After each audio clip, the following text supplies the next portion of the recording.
This is Gerardo Del Real with Resource Stock Digest. Joining me today is the president and CEO of Nevada Sunrise Gold, Mr. Warren Stanyer. Warren, how are you? I'm doing well, Gerardo. Thanks for your call. I hope Listen, you are too. I am. Thank you so much for that. I appreciate it. Listen, we all know that the main event in the near term, the biggest near term catalyst for Nevada Sunrise Gold, the reason that I've written multiple checks and I'm excited to write another one for the just announced upsized financing that you're conducting, and we'll talk about that in a bit. But the main catalyst for me has always been the results from Kinsley Mountain. We have 40 holes in the lab that we're waiting on assays from. And then, of course, secondary to that is the Coronado Copper VMS project, which we haven't properly tested yet, but you have the option, the earn-in option, to secure up to 100% of that asset, which in this copper environment and the one I suspect we're headed towards is extremely compelling to me as a speculator. Now, with that being said, you had some news a few days ago that I think went unnoticed, and the headline read, Nevada Sunrise begins strategic review of its lithium brine projects in Nevada. I think a lot of speculators have forgotten that you have some quality lithium assets in the portfolio, along with very important strategic water rights. And I would love for you to provide a brief overview of your review and those water rights. Well, I'll try and make it brief because it's a long story. So in 2015, when gold was at $1,100, if it was on any day, and nobody cared about Kinsley Mountain or Golden Arrow or anything else that we had in gold, I had met some people in Reno from Western Lithium. They just raised $8 million. And I thought, what is this all about? So looked into it. We started acquiring properties through a certain vendor. And then the more we looked into it and we found other areas, not outside the Clayton Valley, which is the most well-known valley, there was the Fish Lake Valley to the west and the Lida Valley to the southeast. And so at that point, we had a portfolio of lithium properties. We did a deal with Advantage Lithium, which brought cash into the company. We sold a property to Pure Energy, which is one of the forerunners of this whole lithium boom of the mid-2010s, shall we say. But 2015, they were doing very well. So they have the property where we hit brine in every hole. What we didn't test very well was the Lida Valley properties. We drilled one hole. Advantage Lithium funded that hole at Jackson Wash. It didn't contact brine or intersect brine, but there's potential there.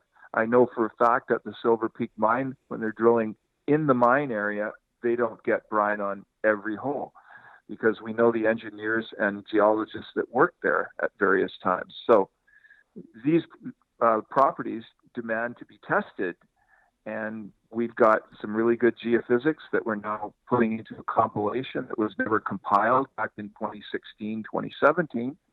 So that's why our strategic review is important. Well articulated. Can we talk about those strategic water rights? Because my understanding is if you don't have water for your lithium brine project, it's going to make it pretty tough to mine. Pretty much any project in Nevada, if you don't have any water and you haven't been looking for it or know where you might get it, in the Clayton Valley, for example, where we have a more well-known water right, which we were in litigation with Albemarle for 3 years, we have a lot of water in that water right, 1,770 acre feet.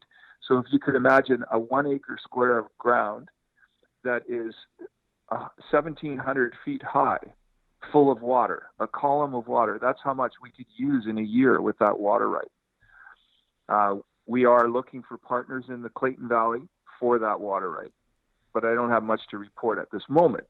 However, in the Lida Valley, we applied for a water right, and we asked for a couple of 100 acre feet so that you could drill and legally pump water out of the ground and do all the technical things that you need to do when you're exploring for lithium brines and water underground, brines underground. So we were granted an 80 acre foot water right, which is enough to properly test and legally test holes that where you have encountered brine, where you can pump water from the ground. That did go unnoticed over the last few years. it's been in all of our disclosure, but I guess it's just not well understood, and especially by our Canadian investors. Where right now, I live in Vancouver. It's been raining for about a week. We have lots of water. It's pouring rain right now, but in the desert, you need water, and if you don't have it, you're not going to go very far. You just announced an upsized, non-brokered private placement of $400,000, which was upsized from the original announcement, which was $250,000 just a few days ago. How is that coming along, Warren? It's going very well. We're getting international interest as of this morning, so we had to move quickly, and so we announced the upsize because the way these things work with the TSX Venture Exchange, it's all a matter of timing. So we've upsized it, and we're confident that we'll get to that number. Anything else to share on Coronado for the time being? I know we're waiting on Kinsley, and hopefully within the next couple of weeks we have assays from other parts of the property outside of the western flank. But anything on the Coronado front that you can share? Well, we've been busy, obviously, with interpreting and looking at our first Kinsley results, which was January 11th, and now the lithium review of those properties. So Coronado is definitely a priority for us, but we need to turn our attention to it to figure out the best way to drill it. I mean, this geophysical anomaly that we call Coronado South, this is a real thing.